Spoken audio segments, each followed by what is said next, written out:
Welcome to a Foxy Tech Tips tutorial on enabling cookies on Mac. If you find this tutorial helpful, please consider subscribing to my channel and liking the video.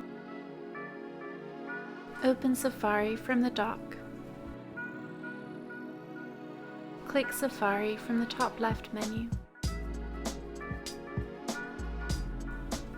Choose Settings from the menu that appears. Click Privacy from the top menu bar of the settings. To allow cookies on your Mac, you just need to uncheck the checkbox to the left of Block All Cookies. And that draws an end to this tutorial. Please like the video if you found it helpful and subscribe to Foxy Tech Tips for more Mac tips and tricks.